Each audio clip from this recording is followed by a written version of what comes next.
తాను చేసిన పనులపైన కూడా అవగాహన లేని వ్యక్తి.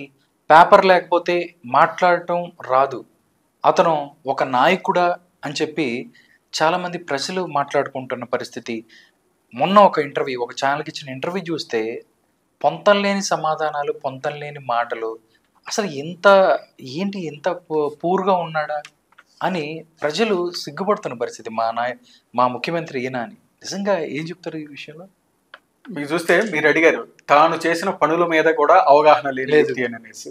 అలా కాదండి, ఆయన చేసిన పనుల మీద ఆయన పూర్తి అవగాహన ఉంది అని అనేది నా ఒపీనియన్. కాకపోతే అవి చెప్పరాది కాదు, అవి చెప్పారనుకో ఇబ్బంది అయింది.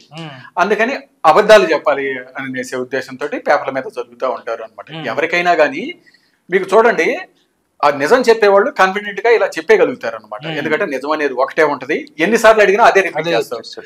అదే అబద్ధం అనుకోండి, మీరు ఇప్పుడు మీ దగ్గర ఒక అబద్ధం చెప్పామనుకోండి, అదే క్వశ్చన్ ఇంకొకళ్ళు అడిగారు అనుకోండి, అక్కడ ఇంకోటి వస్తుంది. ఎందుకంటే ఇక్కడ చెప్పింది గుర్తురాదు అనమాట. సో అలా ఇదే అనమాట, ఆయన చేసింది అవన్నీ చెప్పుకుంటే ఇబ్బందులు అవుతాయి. అది ఒకటి. అలాగే ఇంకోటి వచ్చేసరికి ఆయన చూసి చదువుతున్నాడు అనేది అందరం క్లియర్ గా చూస్తున్నాం ప్రతిదీ కూడా.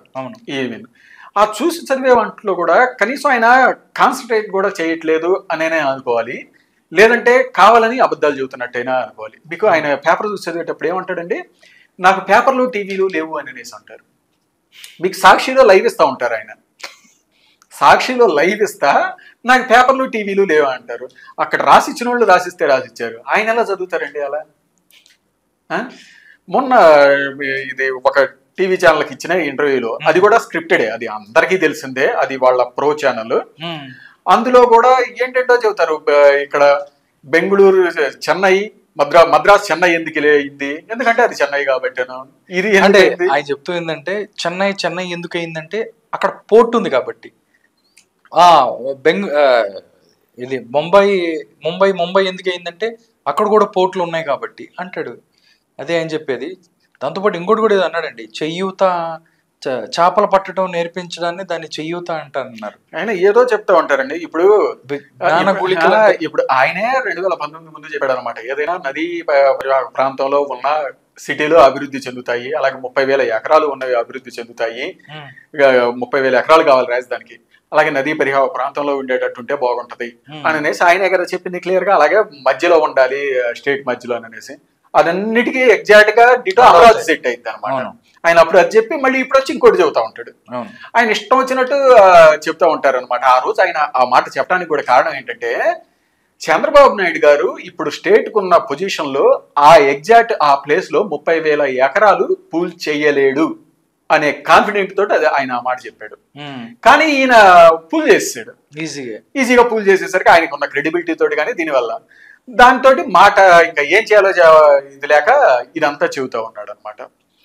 మీకు చాలా మందిని మీకు చూస్తే, మీకు ఎవరికైనా ఒక స్థాయి నేతలకి ఏదైనా తిట్లు వచ్చేది ఏంటంటే, ఏదైనా ఆవేశంలో పొరపాటున నోరు జారుతారు.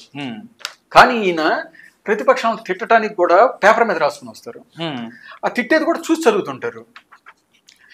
ఇదేంటో ఇది అర్థం కాని మేటర్. మీకు అదే సార్, 0+0+0 కలిపితే 0 అవుద్దని కూడా పేపర్ మీద చదువుతారు ఆయన. మొత్తం చూసే చదువుతూ ఉంటాడు అనమాట. మీకు మొన్న ఒక అంతటికు మేనిఫెస్టో ఇది రిలీజ్ చేస్తా ఒక స్క్రిప్టెడ్ ఇది ఇంటర్వ్యూ ఇది పెట్టాడు కదా మొన్న, ఒక 10 రోజుల క్రితం 15 రోజుల క్రితం అనమాట. అందులో కూడా మేము మేనిఫెస్టో 91% అని చెప్పేసి పక్కన ధనంజయ్ అంతే కదా, కరెక్టే కదా, అంతేనా అని అనేసి మళ్ళీ అడుగుతా ఉంటాడు. ఇప్పుడు అసలు ఆయన మేనిఫెస్టో అది ఇంప్లిమెంట్ చేయలేదు, అది వేరే విషయం, అది అబద్ధం, అది చూసి చదువుతున్నాడు. ఆ చూసి చదువుతా కూడా మళ్ళీ పక్కన ఉన్న వాళ్ళు అడుగుతున్నాడు, అంతేనా అనేసి. ఇది ఏ రకంగా అనుకోవాలి? మీకు బిగినింగ్ నుంచి అంతేనండి.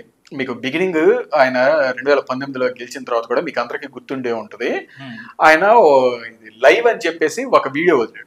అది రికార్డెడ్ వీడియో అని అనేసి తర్వాత అర్థమైంది అనమాట అందరికి. ఆయన వాచ్ టైమింగ్ ను బట్టి దీన్ని బట్టి అందరూ ఐడెంటిఫై చేసేసి, నువ్వు రికార్డెడ్ వీడియోని లైవ్ అని అనేసి వదులుతావు అని అనేసి ట్రోల్ చేయడం ఇదంతా చేశారు. ఇదంతా చేసిన తర్వాత ఎవరైనా కానీ ఒక పర్సన్ ఎవరైనా పొరపాటు పడొచ్చండి, తప్పేం కాదు మాట్లాడేటప్పుడు పొరపాటు పడటం అనేది. ఆయన నార్మల్గా అయితే ఏం చేయాలి, మా నార్మల్ పర్సన్, అరే ఈసారి మనం తప్పు మాట్లాడకుండా కరెక్ట్ గా మాట్లాడాలి అని అనేసి మొత్తం చదువుకొని ప్రిపేర్ అవడం, కానీ ఏదైనా ఐఏఎస్ వస్తాడు, కానీ ఈయన డిఫరెంట్ అనమాట. ఈయన తన తప్పులను కూడా అడ్డదారిలో కవర్ చేసుకోవాలి అని అనేసి చూస్తాడు. ఆ తర్వాత ఇంటర్వ్యూకి ఆయన ఏం చేశాడు, వాచ్ తీసేసి ఇచ్చాడు. వాచ్ తీసేసి మళ్ళీ రికార్డెడ్ వీడియో ఇచ్చి మళ్ళీ కట్ చేసి ఇచ్చాడు. సో ఈ రకంగా తన తప్పుల్ని పాజిటివ్ వేలో ఓవర్కమ్ చేసుకోవాలి అని అనేది కాకుండా తన తప్పుల్ని అడ్డదారిలో కవర్ చేసుకోవాలి అని అనేసి యాటిట్యూడ్ ఆయనకి బిగినింగ్ నుంచి ఉంది. దాని ఎఫెక్టే ఇప్పుడు ఇన్నాళ్ళైనా కానీ అది చూసే చదవడం, ఇలా చదువుతా ఉంటాం అనమాట.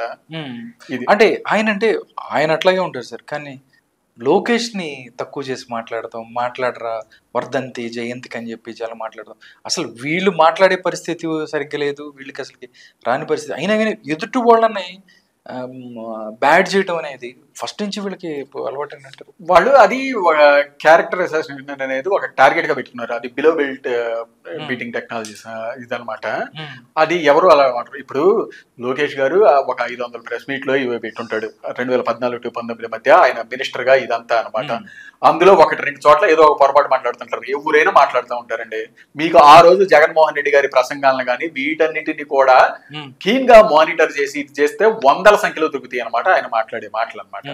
మీకు అప్పట్లో కూడా మీకు చూస్తే అది లైవ్ కాదు, సాక్షికి లైవ్ ఫీడ్ వస్తుంది, సాక్షి నుంచి మిగతా వాటికి ఫీడింగ్ వస్తుంది. ఆ లోపు కొన్ని కట్ చేయటం ఇలాంటివి కూడా జరిగినాయి.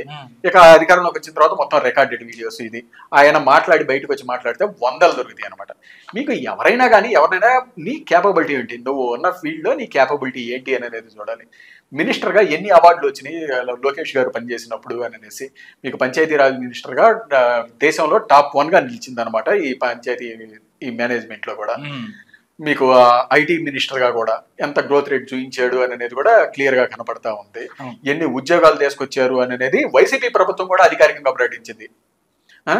సో అది చూడాలి. అంతేగాని మాట్లాడటంలో కొన్ని పొరపాట్లు అనేది ఎవరు కనపడతారు. ఈ రోజు ఇప్పుడు ఎన్ని టాపిక్ మీద మొన్న ఢిల్లీలోనే ఎవరిదో ఇంటర్వ్యూలో అండి, నాకు సరిగ్గా గుర్తులేదు, లోకేష్ గారు ఓపెన్ ఛాలెంజ్ చేశాడు.